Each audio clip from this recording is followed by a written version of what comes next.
Joining me now is Academy Award-nominated documentary filmmaker David France, whose 2020 film, Welcome to Chechnya, chronicles a group of activists risking their lives to combat ongoing anti-LGBTQ persecution in the closed Russian Republic of Chechnya. He's also directed, written, and produced two other documentaries concerning LGBT activism, and they are How to Survive a Plague and The Death and Life of Marsha P. Johnson. David, great to be with you. Look, you dive into these subjects that are oftentimes uncomfortable for people to hear. And Welcome to Chechnya. I mean, it's just such a shock to me that we're seeing the active, state-directed, not just harassment, but the execution of gay people with a ruler there who wants to purge the gay communities out of their blood. I mean, it sounds like Nazis to me. Tell our viewers about this, because I'm sitting here shocked saying, well, I knew stuff was going on, but honestly, I did not know the intensity. Well, you're right to compare it to Nazi Germany, because not since then has there been a government-directed and a government-executed campaign to round up and torture and eliminate all LGBTQ citizens. And that's what's going on there. It's been going on since early 2017. The world has paid way too little attention to it. And in that void, the atrocities have continued, and it's really fallen to ordinary LGBTQ activists in Russia to do something about it themselves. And that's what the film really displays, is the extreme courage that people have taken to the task of trying to save lives by rescuing people, building an underground network of safe houses to secret people out of the country, and like literally one at a time removing LGBTQ Chechens from the moral danger that they find themselves in. David, so they've created their own underground railway. I mean, they've created their own system of escape. And so I just will ask you, without revealing, which I know you take great care to protect them in the film, but can you tell us how you reported this? And also, you went to extraordinary lengths, which, frankly, I've only seen in, Tom Cruise clips on TikTok, of the new application of technologies to hide and mask without, in ways that, change voice, change data. You can put any face on someone. Share with our audiences, because the technique is stunning. Well, the diabolical nature of what's happening in Chechnya is such that it's not just enough to get away from Chechnya. They're not just trying to scare queer Chechens out of the republic. They are literally attempting to, as they describe it, to cleanse the blood of the Chechen minority line. And that means hunting people around the globe. So when I first approached people who had survived this in the shelter system with a suggestion that I make a film to try to elevate and amplify their voices in trying to tell the story about what's happening there, they were immediately concerned that if they were found to still be alive, if the film somehow exposed their ongoingness, that it would put an even bigger target on them for them to be hunted anywhere in the world. And we've seen now over the last year and a half people being discovered and abducted in Europe and in other parts of Russia, and being threatened wherever they are. So my promise had to be to them that I would tell their stories faithfully while not revealing their identities. And I wanted, nonetheless, to be able to film them, to understand from their faces, from their journeys through this reckoning and survival's escape, what it was like to be them, and what the stakes are and the ramifications are and the lasting injuries are of this kind of atrocity. And so I brought the footage back to New York and began working with it to find ways to do that kind of disguise work that didn't detract from the humanity of the people who agreed to let me tell their stories. We settled on a version of visual effects that, you're right, is used sometimes in Hollywood films. Never in a documentary, never in any film to the extent that we've used it, which is in 23 characters and over 100 minutes of the film. we had to find new faces for the people who are on the run. And we did that by recruiting activists, mostly in New York, who had already joined their voices to the solidarity movement around Russia. And I asked them if they would lend their faces as an act of activism so that we could bring them into this algorithmic database and then begin the work of mapping their face over the faces of the people that we filmed. And the net result doesn't impact in any way the actions of the people that I filmed. It doesn't change anything about their expressions or micro-expressions.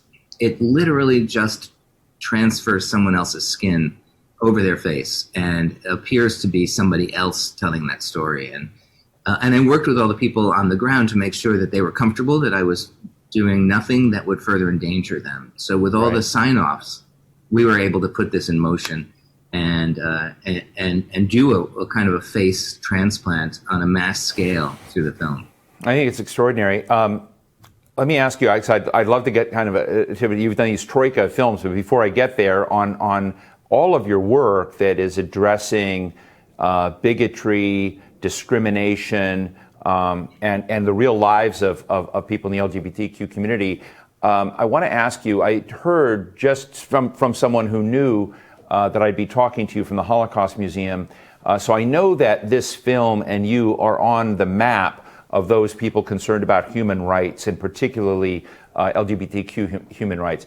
But are you on the map of the White House? When President Biden met with President Putin in Russia, was an issue of this import raised? Are you talking? Have they been provoked by your film and work to actually understand and elevate to Russia the issues that the world is watching, what's happening in one of its republics?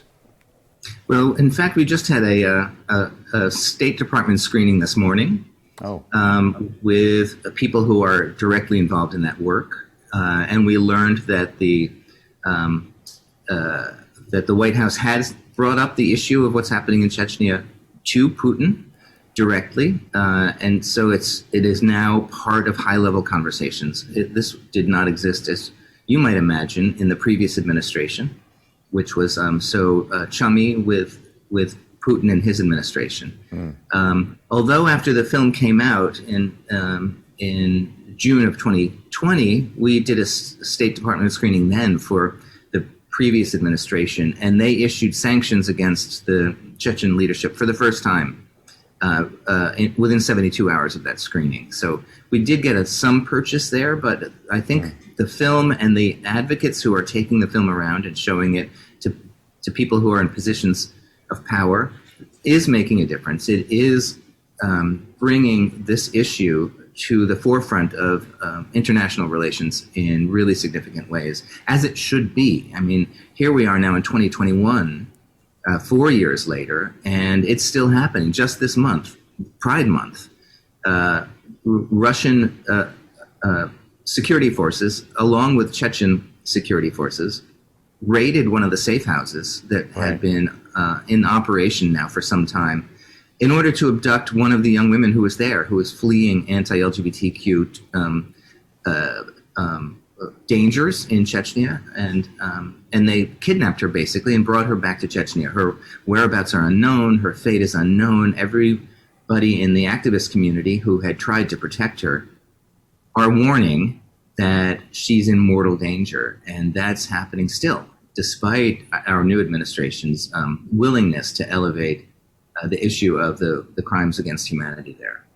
David, I also just want to quickly, just lastly, ask you about, I mean, we don't have enough time, which we should have more time to discuss these important issues, but you also wrote and directed, as I mentioned, How to Survive a Plague, the death and life of Marsha P. Johnson. You inspired Soldier's Girl, this powerful story of a trans girlfriend of a soldier who was killed in an anti-gay attack.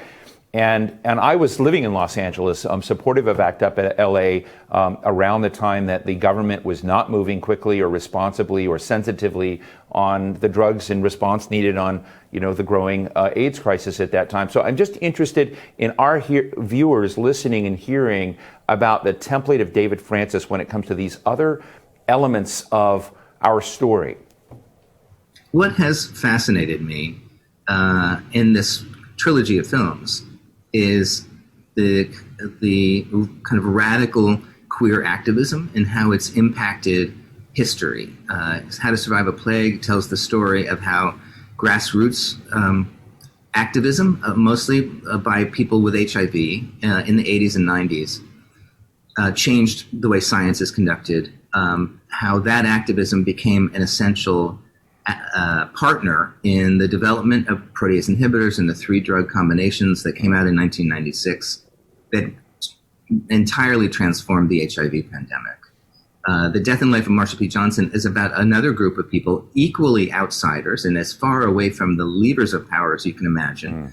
Marsha Johnson and Sylvia Rivera, uneducated transgender women, before there was a word for it, who were mostly living on the streets of New York, who became the partners with a small handful of people that got together after the Stonewall riots and began building the foundations for the modern LGBTQ movement. I've been trying to find the stories of our community that are really stories of civilization and stories of, that tell us how the world, the cultural and social and political world that we live in today is an inheritance from their work, and to lift them up into the canon of kind of great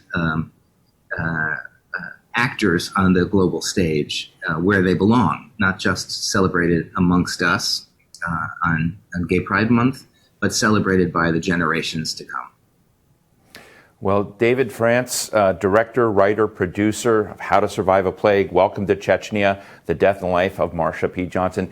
Your stories remind me a lot of a friend passed some time ago, Frank Kameny. Frank was a Mattachine Society here in Washington, D.C. I saw the other day that Google did a special Google Doodle in Frank's honor. I said, maybe we're getting somewhere. Maybe somehow our arts and cultural world are beginning to kind of elevate these stories. But I'm really, really grateful to you for finding these stories. Some of them are very uncomfortable, but very important and require political action. So, David, thank you so much for joining. I hope you'll come back, and thanks for your work. And everyone, watch Welcome to Chechnya on HBO.